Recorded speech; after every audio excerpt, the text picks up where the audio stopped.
Ka shumë pyetje për sa i përket këtij procesi. Unë kam kënaqësi që të kem përmes një komunikimi të drejtë për drejtë Vullnet Bukaqku nga Instituti Demokratik i Kosovës. Përshëndetje juve. Vullnet, shumë faleminderit për kohën. Mirë se erdhët në Ballkan Update në momentin kur zhvillimet politike në Kosovë janë në kulmin e tyre. Ka pasur së fundmi, për ta nisur nga zhvillimi më i fundit, një reagim nga presidenti Osmani. Sa sqarues është ky reagim në lidhje me atë se çfarë ndodhi në seancën e 15 prillit? Po, faktikisht para pak çastesh zyra e presidentes njoftoi nëpërmjet komunikate që i ka kthyer përgjigje kryesuesit të seancës së konstitutive zotëri Avni Dehari lidhur me pyetjen e tij se si të veprohet me tutje pas ndërprerjes së seancës së ditën ose në datën e 15 prillit. Dhe unë vlerësoj që presidentja me përgjigjen e saj e bëri të qartë edhe një herë dhe ja rikultoi kryesuesit të seancës konstitutive se cilat hapa duhet të ndërmerren dhe si është procedura ose të themi ashtu ja rikujtoi obligimet kushtetuese që i njëjti i ka për të vazhduar seancën e mbetur apo seancën e ndërprerë të datës së 15 prill. Mendoj që përgjigja nga ana e presidentes ishte gjithsesi në kuadër të frymës dhe të kompetencave që ajo i ka me Kushtetutën e Republikës së Kosovës dhe gjithashtu e njëjta dha arsyetime të mjaftueshme duke të themi ashtu duke parafrazuar madje edhe disa interpretime të gjykatës së kushtetuese të Republikës së Kosovës sa i përket mbledhjes dhe konsultimit të seancës së konstitutive dhe gjithashtu i bëri me një fjalë i bëri thirrje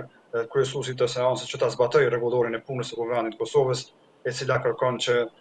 seanca e ndërprerë duhet të vazhdohet jo më vonë se brenda 48 orësh nga dita e ndërprerjes së saj. Po, e qartë kjo, edhe diej në fakt që çështja e 48 orëve të kërkojnë ndjes, po për ta kuptuar seanca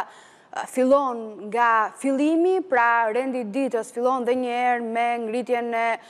komisionit për verifikimin e mandateve, për të kuptuar se si do të procedohet në aspekt teknik, pra. Se për aspekt teknik u ndërpre, po.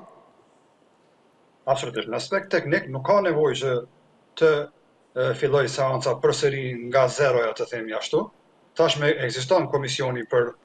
verifikim të kuorumit dhe mandateve. Antarët e atij komisioni mjafton që nesër të mlidhen sërish, pra të hapet seanca dhe të njëjtit të mlidhen sërish dhe të rishfrytojnë raportin mbi verifikimin e mandatit të deputetëve. Mos harroni sepse ka qenë një kërkesë e disa antarëve të këtij komisioni që një grup i caktuar i deputetëve të cilët mbajnë ende funksionin e antarit të qeverisë duhet që t'i dëshmojnë dorëheqjet në mënyrë të qartë para këtij komisioni. Dhe unë besoj që nesër duhet të mbahet seanca e radhës dhe të vazhdohet aty ku ka mbetur, pra që të mlidhet dhe të shqyrtohet raporti i komisionit të përkohshëm për verifikimin e mandateve dhe kështu ky raport përsëri të hudhet në votim në seancë plenare dhe pastaj duhet pritur nëse do të miratohet përsëri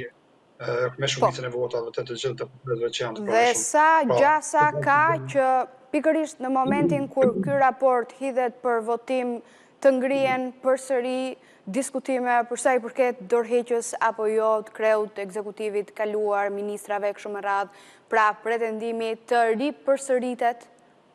se pam sot kryeministrin Kurti që drejtoi përsëri mbledhjen e qeverisë, po pyetje ka prap për këtë çështje. Shikoni, formalisht në ende publikisht nuk kemi informacione nëse është ofruar apo jo dorëheqja nga radhët e antarëve të qeverisë. Pra, në nesër duhet përsëri ta kuptojmë para realizimit të kësaj seance dhe gjatë punës së komisionit për verifikim të mandateve, nëse këta antarë të qeverisë i deponojnë edhe në mënyrë të qartë dhe në mënyrë formale të shkruar dorëheqjet e tyre nga posti i antarit të qeverisë para se të fillojë, të themi ashtu, përgatitja e këtij raporti dhe para se i njëjti të votohet në parlament. Prandaj, aktualisht ende është e paqartë dhe ende nuk kemi ndonjë sqarim ose ndonjë transparencë nga ana e antarëve të kabinetit qeveritar, të cilët ndonë se një letër e kryeministit Kurti që u publikua atë ditë kur u ndërprej seanca e kuvendit ishte më tepër një farë lloj njoftimi sesa akt i dorëheqjes, sepse akti i dorëheqjes juridikisht nuk i përmban ato çështjet të cilat i kishte shkruar kryeministi në atë letër, dhe madje procedura se si ishte dorëzuar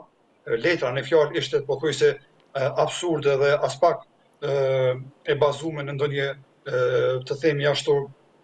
dispozit konkrete, edhe pse të gjitha këto çështje janë të sqaruara në ligjin për qeverinë dhe ne vlerësojmë dhe unë vlerësoj personalisht që këto letra të dorëheqjes duhet të jenë të qarta, të shkruara në frymin e ligjit për qeverinë dhe gjithashtu të parafrazojnë në mënyrë të saktë se nga momenti kur këta japin dorëheqje, pozicionet e tyre i ushtrojnë respektivisht zëvendësit kryeministrit i parë i Republikës Kosovës dhe të gjithë zëvendësat e ministrive përkatëse të cilët nuk janë zgjedhur deputet të Republikës së Kosovës dhe kështu nuk lihet as brastir as vakum institucional në administrimin e zyreve përkatëse dhe kështu hapet rruga, unë besoj, që të njëjtit të kenë mandatin e legitimum në atë mënyrë që të vazhdohet me votimin e raportit të Komisionit për verifikim të mandateve dhe pastaj pasi të kalojë kjo vazhdohet me dhënien e betimit dhe zgjedhjen e kryetarit të Kuvendit. Është e paqartë aktualisht, edhe një herë, është e paqartë për faktin se duket që deputetët e grupit më të madh parlamentar ose anëtarët e grupit më të madh parlamentar, në këtë rast të lëvizjes vendosje, duket se po kalkulojnë mjaftueshëm ose po tentojnë që të varrisin kohë dhe të marrin kohë pak ditë derisa të sigurojnë numër të mjaftueshëm të votave për ta zgjedhur kryetarin i cili duhet të propozohet nga ana e lëvizjes së vendosje. Po, sepse në fakt, ne të paktën në media nuk kemi parë ende zyrtarisht këtë hartimin e dorëheqjes në mënyrë formale dhe prandaj ngrita pyetjen nëse ka gjasa që seanca e nesërme të dështoj, po këtu ka një tjetër pikë pyetje se sa mund zvarritet ky proces në këtë pikë, sepse po përfundojnë 48 orë nga momenti kur ndërprer seanca, siç e parashikon edhe ligji. Po, shumë e vërtet. Madje, rregulloria e punës së Kuvendit të Kosovës nuk është se përmban afate ose kritere se deri në sa herë duhet provohet caktimi i seancës ose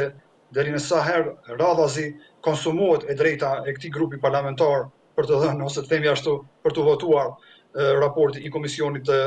për verifikim të mandateve. Ajo çka kërkon rregulloria e punës së Kuvendit të Kosovës është që në çdo ndërprerje të seancës e radhës apo vazhdimi i seancës së radhës duhet të bëhet jo më gjatë se brenda 48 orëve. Dhe kështu ne po hyjmë në një situatë ku kushtimisht mund të kemi ricaktime të seancave të Kuvendit të Kosovës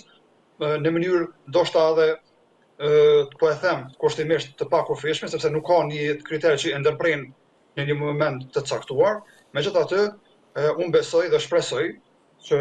deputetët e mazhorancës të cilët aktualisht mbajnë edhe funksionet të anëtarit të qeverisë duhet që nesër të vinë dhe të respektojnë së pari Kushtetutën e Republikës Kosovës dhe së dyti rregulloren dhe ligjin për qeverinë e Republikës së Kosovës dhe para këtij komisioni dhe para kryesuesit të seancës konstitutive të themi ashtu të dorëzojnë paraprakisht dorëheqjet e tyre në mënyrë formale dhe të jenë ato dorëheqje madje edhe publike dhe të qarta në atë mënyrë që të vazhdojmë tutje në votimin e raportit të komisionit për verifikimin e mandateve dhe kështu të hapet rruga drejt dhënies së betimit dhe më pastaj drejt zgjedhjes së kryetarit.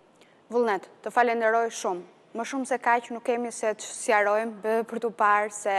si do të jetë sjellja politike dhe sa e përgjegjshme do të jetë sjellja politike në seancën gjatë ditës së nesërme. Shumë kënaqësi që je kthyer tashmë në një mik të përhershëm të Ballkan Update. Përshëndes. Faleminderit edhe ju për mundësinë. Paqim punë të mbarë. Faleminderit.